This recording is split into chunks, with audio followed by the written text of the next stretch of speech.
عدى النهار. يا دنيا سمعاني سمعاني ابويا وصاني هبانا جينا أبدا بلدنا للنهار.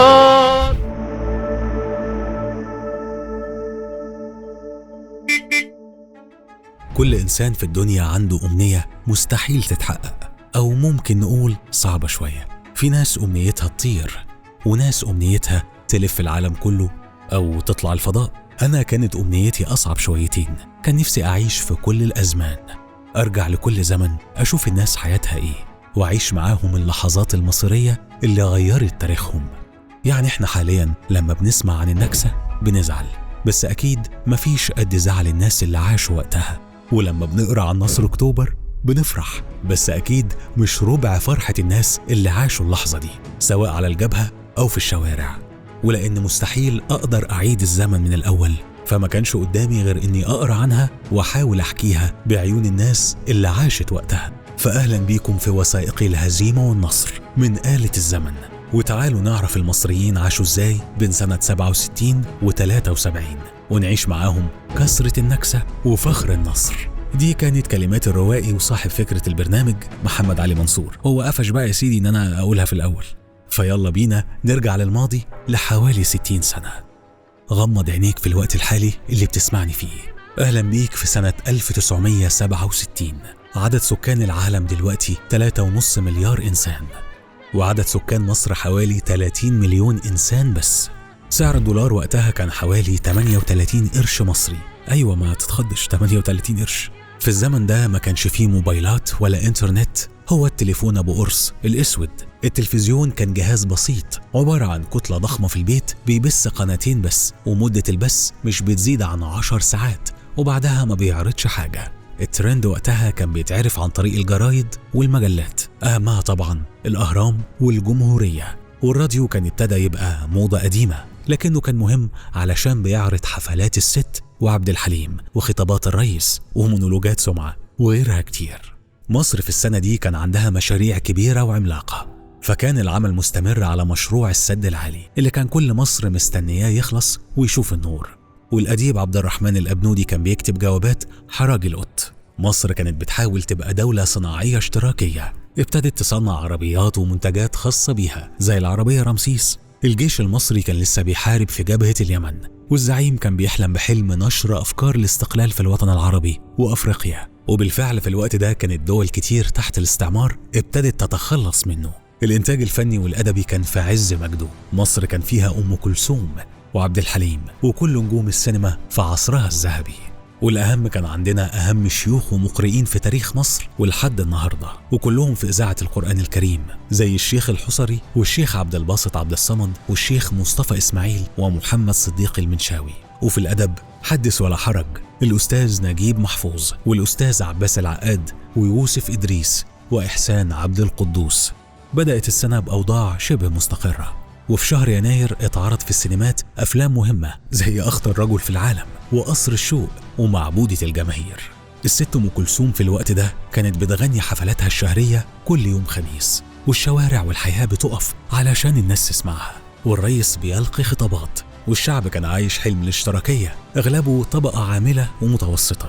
كانت الناس وقتها بتعيش التعليم المجاني والدعم للسلع الأساسية واللي الناس كانت بتقف عليه طوابير. الفلاحين كانوا تملكوا أراضيهم، وأغلب الشركات والمصانع ملك الدولة. والصحافة بقيادة هيكل كانت بتضخ شعارات زي الاشتراكية للغلابة ونعم للمعسكر الشرقي للغربي، وإحنا قادة العالم العربي. الشوارع بتتزحم شوية بشوية، والأتوبيسات الحمراء كانت بتلف القاهرة. مناطق جديدة بتتبني زي مدينة نصر وشارع جامعة الدول، لكن لسه في تجمع ولا زايد. الشارع بيجمع بين الأفندي أبو بدلة من غير طربوش، لأنها بقت خلاص من الزمن البائد، بيقرأ لينين وماركس وبيخرج في كازينوهات على النيل، والمواطن الشعبي عايش بالجلابية وقعدته القهوة.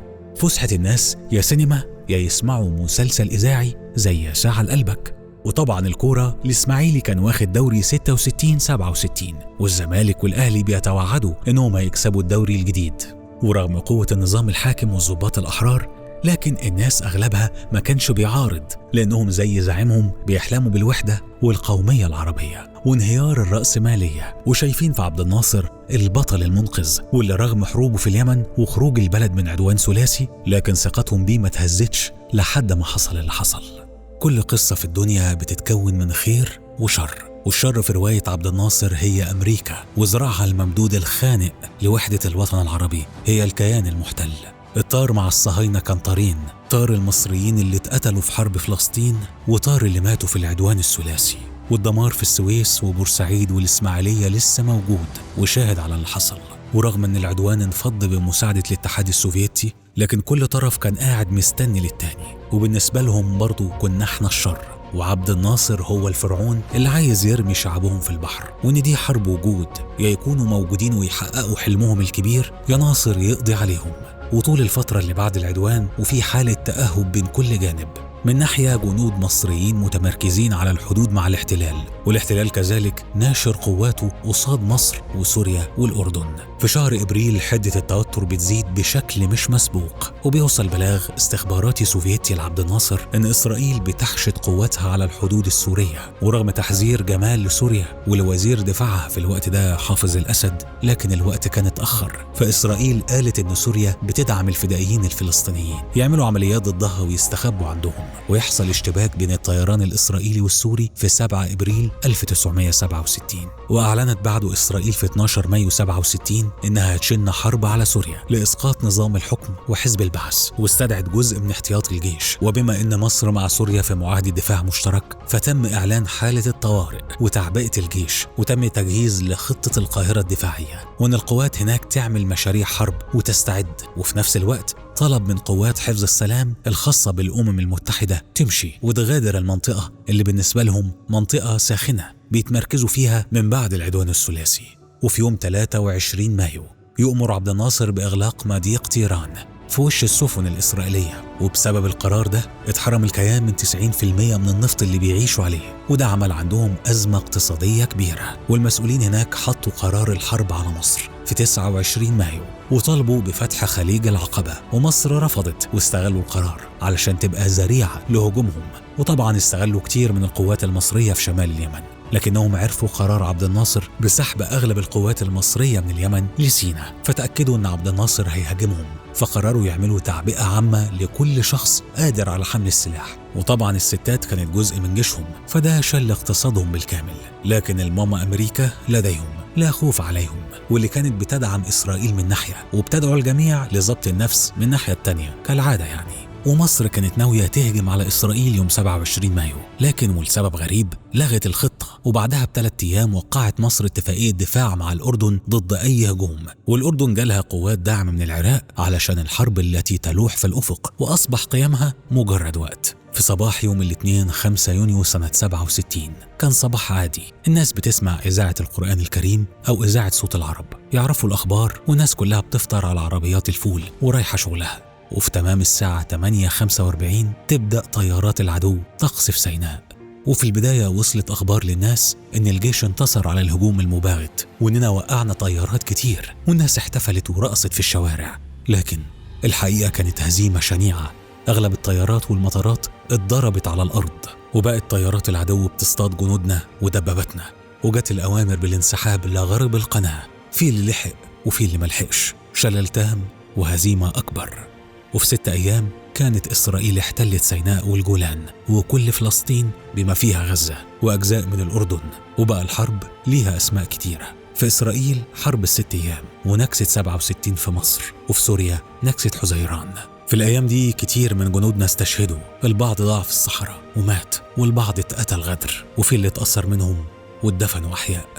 وحرب 6 أيام وقفت يوم 10 يونيو بقرار من مجلس الأمن، والشعب عرف الحقيقة، وكانت الصدمة كبيرة. البيوت اتملت بالحزن، وصوت القرآن ملا الشوارع في مصر وسوريا. كان في كل بيت عزا شاب شهيد. الصدمة شلت البلد حرفيا، والبكا والصراخ ملوا سماء مصر.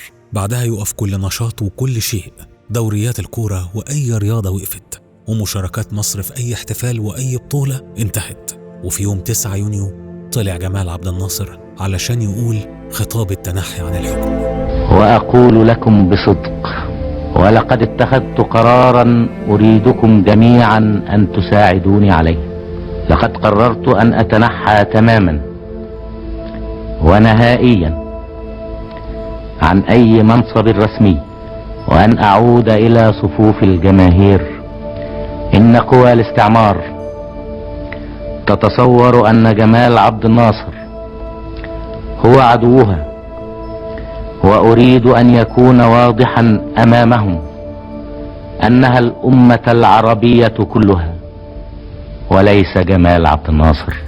جمال شاف انه مش مناسب للمرحلة دي، وقرر يعين مكانه زكريا محي الدين في الحكم لحد اختيار رئيس جديد. والمفاجأة ان الشعب بدل ما يوافق ويرحب بتنحي رفض، وخرجت مصر في مظاهرات كبيرة بتطالب بعودة جمال للحكم، ومكالمات من زعماء دول عربية طالبوه بالتراجع. وبالفعل رجع جمال لمنصبه، وتعاقب ناس تانية كانوا من قيادات مصر في النكسة، أهمهم المشير عبد الحكيم عامر اللي أقيل من منصبه واتفرض عليه إقامة جبرية، وصلاح نصر رئيس المخابرات. وفي 11 يونيو يتولى قيادة الجيش الفريق محمد فوزي، ومعاه قيادات جديدة منها شخصية مهمة هتظهر بعدين، وهو الفريق عبد المنعم رياض وسعد الدين الشاذلي. الشعب كان منهار تماما وحاسس بالضياع مع ضياع سيناء، واللي أهلها اتحبسوا فيها ويا إما يتحولوا لسكان إسرائيليين أو يتقتلوا فيها. وبدأت إسرائيل تأمن سيناء اللي اعتبروها بتاعتهم بإنشاء خط دفاعي اسمه بارليف على اسم الجنرال الإسرائيلي اللي جاب فكرته. الأغاني الرومانسية الجميلة تحولت لأغاني عن النكسة.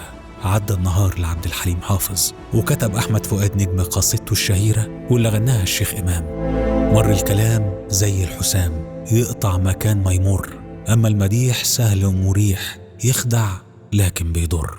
لكن الوقت ما كانش ينفع يضيع في الحزن، والشعارات اتغيرت للشعار الأهم: لا صوت يعلو فوق صوت المعركة.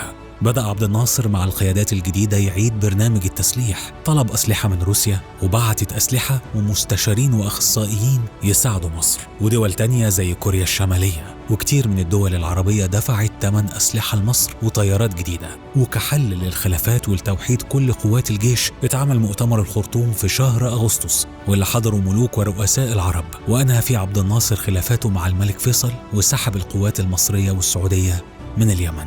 وعلشان معنويات الجيش والشعب أمر عبد الناصر بعملية كبيرة تحصل كرد على الصهاينة، وتكون إعلان عن نوع جديد من الحروب مصر هتشنه على المحتل، منها معركة راس العش في 1 يوليو لما القوات المصرية تصدت لاحتلال مدينة بور فؤاد، وقامت قوات الصاعقة والضفادع البشرية بواحدة من أعظم العمليات الفدائية، وهي إغراق المدمرة إيلات في 21 أكتوبر 67. وطبعا مش محتاج أحكي لك عنها، أنت ما شفتش فيلم الطريق إلى إيلات ولا إيه؟ العملية دي صحت روح الأمل للمصريين، وقالوا لنفسهم إحنا مش بنحارب عدو منيع، إحنا بنحارب عدو ممكن يتهزم. والشعب بدأ يتبرع بالفلوس والدم لدعم المجهود الحربي، وعمل زيهم كتير من الفنانين والمؤثرين اللي بجد. فالست أم كلثوم عملت حفلة كبيرة في باريس في 13 نوفمبر وبعتت فلوسها للجيش المصري، غير حفلات كتير جوه مصر لجمع الفلوس والذهب.